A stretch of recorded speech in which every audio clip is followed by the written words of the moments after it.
So I have posted a few videos on my channel that are sort of things on my mind, and sort of tying into that, the reason I got onto YouTube in the first place was to post segments of video from my book launch back in April for my 6th book of poetry called Digest Us, and you can check out any of the 9 videos that are there of some of the poems from that new book. But I wanted to take the time to read a selection of poems from my 5th book of poetry called Parameters. So I'll start right away. Anyway, this is called Reality TV. The problem with reality TV is that it lacks any personality. And I say, believe you me, it is money-making made easy for the big guy. What, with a public that just eats it up like fast food or late-night cupcakes to quell the after-supper munchies. But I digress. As you digest these words, millions of people all around this world are consuming pickles with their pixels, flipping burgers with the channels, 0 to 12,000, and an inflated fiscal balance, all in the calories that seem mostly to hover around the waist.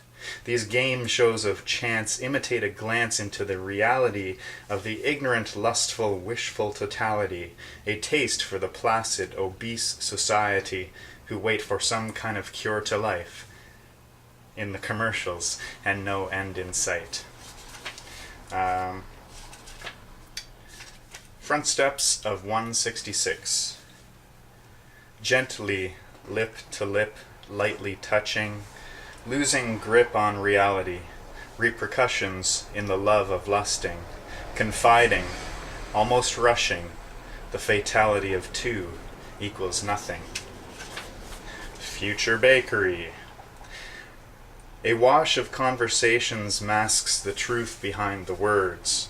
Undercurrents churn, eavesdropping on this, that, and the other thing while drinking coffees and eating a New Year's Day Eggs Benedict breakfast, waiting for a friend to join the conversation I am having inside my head while writing on this pad of napkins.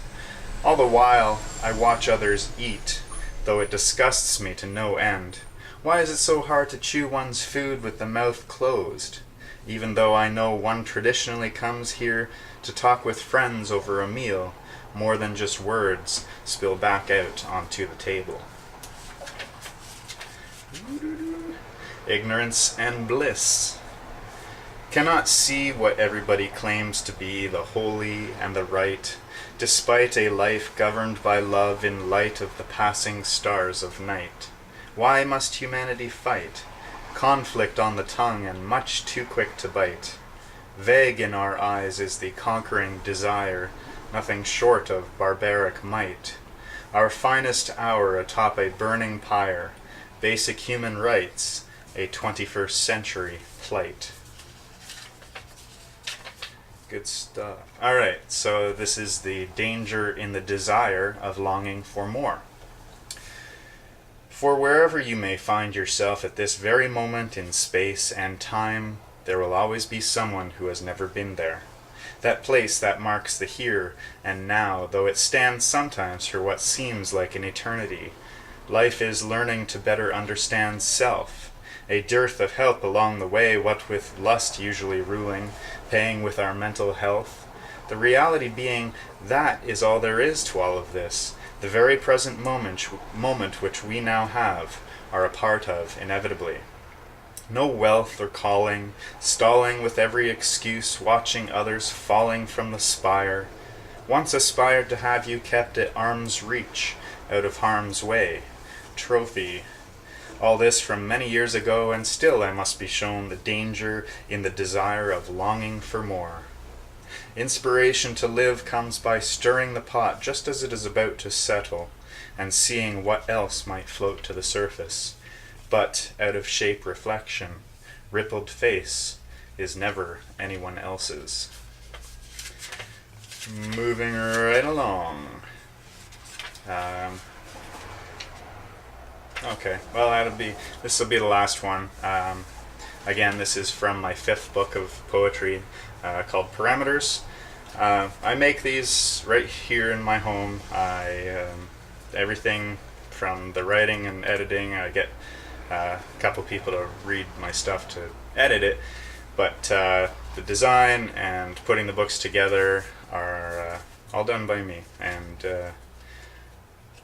I have, if I mentioned this is the 5th book, I have 6 books right now, and in total the 6 books collects 14 years of writing poetry.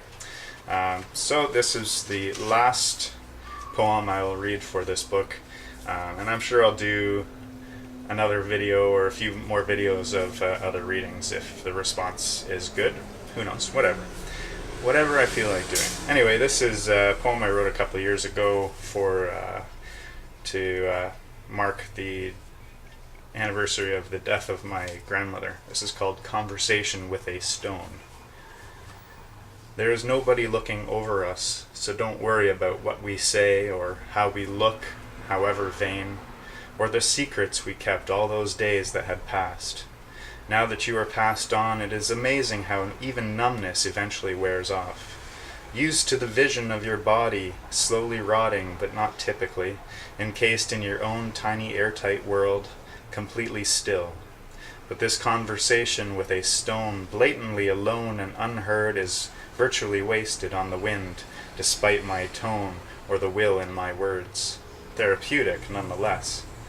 As you go on dreaming, surrounded in dirt with all the rest, this weight on our chests, pressing love into regret, will never wane. And that's it. Thank you very much. Take care.